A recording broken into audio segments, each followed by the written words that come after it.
Pergunta que eu quero fazer pra vocês. Quando vocês saíram da roda dos ratos? Vamos explicar, né? Às vezes o pessoal não sabe o que é esse termo. Muita gente sabe, muita gente não sabe. Eu vou pedir pra eles, então. Gente, O primeiro que for falar, explica mais ou menos o que é esse termo. E quando vocês saíram, quando vocês perceberam que vocês estavam nessa rodinha aí. Vocês já sentiram esse momento ou não? Vocês já... Porra, cara. Já era foda. Eu tô perguntando já sabendo o bastidor já. Por isso eu acho que sim. Vai lá, B. Honestamente, eu acho que eu saí ano passado só. Sério? Sério. Olha. Porque eu acredito que as pessoas... Dando um contexto aqui, né? O que é a minha visão sobre Roda dos Ratos? Aliás, você já explicou, né? Acho que cada um tem uma visão, literalmente, mas, imagina você numa rodinha, aquela rodinha de hamster, né? Uhum. O hamster gira, faz um esforço danado e literalmente não sai do lugar. Só que as pessoas imaginam que isso se trata só de finanças, né? Uhum. E... Enfim, eu comecei a trabalhar com 14 anos, eu fiz muitas coisas diferentes na vida, trabalhei por muitas horas sem ganhar dinheiro. Mas, ainda assim, quando eu tive um grande resultado financeiro, que foi aos 22 anos, eu fiz o meu primeiro R$ 1 milhão, eu achava que eu tinha toda a liberdade do mundo, mas eu só tinha a liberdade financeira. E a liberdade financeira, ela não é a liberdade total. Então, apesar de eu ter feito o meu primeiro R$ 1 milhão muito nova, e naquele momento eu estava inserida numa empresa, eu era funcionária de uma empresa, eu trabalhava muito e eu não era livre profissionalmente, eu não era livre emocionalmente. Eu ganhava muito dinheiro, mas eu não era a dona da minha vida. Eu acredito que a Roda dos Ratos, ela tem muito a ver com você, aquele momento em que você tem a autonomia de decidir exatamente cada parte da sua vida, cada área da sua vida, o que você vai fazer com ela. Então, não quero estender muito aqui contando sobre a minha história, mas basicamente dos meus 14 até os meus 26 anos, hoje eu tô com 28, 26 anos eu trabalhei para outras pessoas. E aí eu construí meu patrimônio financeiro. Com 26 eu pedi demissão da empresa que eu trabalhava e eu comecei a buscar pela minha liberdade profissional também, trabalhar com aquilo que eu amo, decidir a minha agenda. Só que nos primeiros 2 anos de empreender, é óbvio que você faz muita coisa. Você é eu presa no começo, né? Então, eu fazia muitas coisas que hoje eu posso abdicar.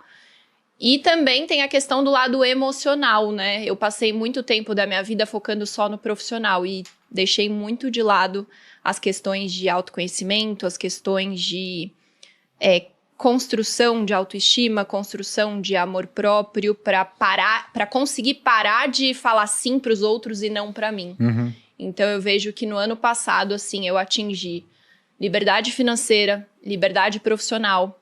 Hoje eu não sou CEO do meu negócio, eu sou CVO. Então, eu tenho um CEO tocando toda a operação, eu não preciso estar todo dia, eu não preciso lidar diretamente com a liderança. Então, eu tenho uma liberdade de agenda. Então, por mais que a maioria das pessoas pense que eu já sou livre da corrida dos ratos há muito tempo, eu enxergo que isso aconteceu no ano passado. E tem sido maravilhoso. Uma paz, assim... A gente viu que, por bom. exemplo, o Thiago, uma grande dificuldade quando a gente cresceu como um grupo primo, de ser 5 caras que faziam conteúdo para uma empresa de 600 pessoas, juntando hoje com o Portfel. Isso é verdade. Era dividir essa agenda do influenciador e criador de conteúdo e agora um alto executivo que tinha que comandar todo mundo. É uma loucura fazer as duas coisas ao mesmo tempo. Eu não quis, eu decidi não tocar mais dessa forma. E ainda mais como mulher, né? Eu acho que é importante a gente ter essa diferença aqui. Eu quero casar, eu quero ser mãe, eu quero cuidar da minha casa. Então, é uma decisão que eu tomei muito pautada também nos próximos 2, 3, 5 anos da minha vida pra frente. Eu queria ter essa agenda mais tranquila. Hoje ele consegue, né? Ele ainda tem uma agenda muito complicada, mas a gente montou um time executivo aqui, trouxe CEO, né? E aí tudo isso dá um respiro. E você, Caio? O que você entende como Roda dos Ratos e quando que você saiu dela? Eu entendo Roda dos Ratos como basicamente 2 coisas. Primeiro, você tá num caminho que não te leva a lugar nenhum. Que a gente vê aquela dinâmica do olhando o ratinho ali, ele tá, cara, acelerando no caminho que não leva a lugar nenhum. Então não tem problema o ratinho tá acelerando nem trabalhando muito. O problema é que não leva a lugar nenhum. E aí a agonia que dá olhar o ratinho na roda alguém avisou esse rato? Ou minimamente ele sabe que não leva a lugar nenhum? Então essa eu acho que é o primeiro fundamento que, obviamente, as pessoas têm que fazer reflexão. O caminho que você está leva a lugar nenhum? Ou uma segunda possibilidade é o teu caminho não te leva para onde você quer chegar. Sim. Então, para mim, Corrida dos Ratos tem esses dois pontos focais. Não te leva a lugar nenhum ou não te leva minimamente para onde você quer chegar. Então, tipo, não tem problema tá na roda dos ratos se for te levar para algum lugar no futuro. Porque é meio que natural, em algum momento, você tá numa roda dos ratos. Pô, quantas vezes eu acelerei pra caramba, cara? Acelerei pra cacete. Eu tava parecendo aquele rato ali. Mas eu tinha essa visão clara de que aquele caminho valeria a pena. Porque tem uma habilidade que o ser humano tem, que nos diferencia na cadeia alimentar, que é adaptabilidade. O ser humano é uma das poucas espécies que vive no deserto e no Polo Norte. Sim. Tem animais que você tira ele da habitat natural e morre. Agora, quando você usa a adaptabilidade de maneira prejudicial, que é você se adaptar a coisas que você não deve se adaptar. Por exemplo, quantas pessoas têm se o cara faz uma reflexão, ele sabe o que ele faz. Não leva pra onde ele quer. Mas mesmo assim ele fica. Por quê? Ele prefere nem falar nisso. Ele prefere, por exemplo, esse podcast, vou pular esse podcast. Por quê? Vou ficar triste. Então eu prefiro me anestesiar com adaptabilidade para não pensar em mudar. Porque mudar dói e dá trabalho. Então, eu vou falar que a minha ficha não caiu. Eu fui de uma maneira meio que inconsciente, eu escolhi um caminho no qual eu tinha perspectiva de crescimento. Eu fui recrutado para ser vendedor, eu tinha 19 anos de idade. Em vendas é um caminho de perspectiva. Sim. Também é um caminho de incerteza. Porque pra mim, tudo que tem perspectiva tem incerteza. Você fala assim, cara, meu futuro não é certo, mas tu tem então perspectiva de crescer. Né? Se tá muito telegrafado exatamente o teu crescimento, significa que aquilo não tem tanta perspectiva. Sim. Né? Então, eu entendo Corrida dos Ratos assim. Então, você está no caminho que ou não leva onde você quer, ou minimamente não bate com os seus sonhos, desejos, nem plano de vida. Mas você já se sentiu dessa forma em algum momento?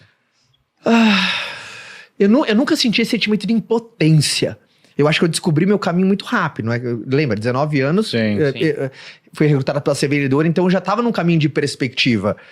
Mas, então, eu sempre ao contrário. Mas você sempre projetou muito pra frente a sua vida? Porque eu acho que isso não é uma habilidade primitiva do ser humano. Ficar pensando 10 anos pra frente, 20 eu anos nunca, pra por frente. exemplo, quando as pessoas me perguntam, Caio, como você se imagina daqui 10 anos? Eu imagino com 48. Entendeu? Eu tenho 38, eu imagino vivo, saudável, dada a minha família. Mas eu também gosto de dar espaço para surpresas da vida. É que eu brinco, né? Eu não sou síndico de prédio, eu gosto de construir. Né? Você se imagina no Ventes daqui a 10 anos? Não me imagino. Mas se eu estiver lá, significa que eu optei ficar, porque eu tenho uma perspectiva de futuro. Sim. Então, eu acho que eu sempre fui um cara que eu sempre quis crescer.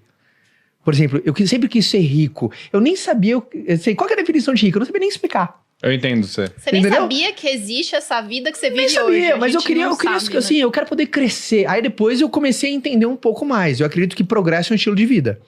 Eu gosto do progresso, eu gosto de sentir que estou crescendo. Eu gosto de romper os meus próprios limites. Não é uma linha final. Né? Eu, por exemplo, eu me incomodo quando eu não tô crescendo. Você se incomoda quando passa tempo, você sabe as mesmas coisas, você não aprendeu nada de novo, você tá fazendo tudo do mesmo jeito.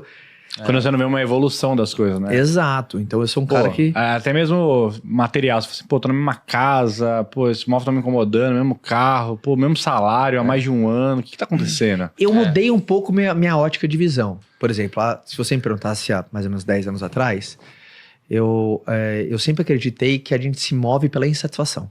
Você tem que estar puto com o cenário atual para desejar buscar o próximo. Eu acho que isso funciona. Mas quando você cresce, não porque você precisa, porque você quer, eu acho uma vibe melhor. Por exemplo, eu quero crescer hoje, não porque eu preciso, mas eu quero. Porque senão, se você tiver um lifestyle de ter que ficar puto sempre pra poder crescer... Você tá sempre satisfeito, né? Você tá sempre bravo, tá sempre... A vida tá turva, tá cinza, você não tá grato com nada. Minha mãe tinha uma expressão maravilhosa. Você precisa ser grato pelo que tem pra poder possuir mais o que tem. Então, aquela coisa, né? Se a gente não for grato pelo que a gente tem... E eu acho que é importante o que você falou, de você querer crescer, não porque você precisa. Porque senão, por exemplo, no caso de vocês, cara, faria muito sentido... Parar. Cara, fica por aqui mesmo, fazer um arroz com feijão aqui que eu vou ganhar uma grana todo ano, vamos produzir uns conteúdos aqui, mas nada de... Não, cara, vou crescer 30% ao ano, não sei o quê, blá, blá, vou abrir uma empresa, vou rodar... Quando eu vejo vocês lá na trinca, eu falo assim, mano, os caras são loucos, velho. Os caras estão rodando o Brasil inteiro, tá ligado? Eu tipo vejo... assim, o Flávio lá fala, Não, o Flávio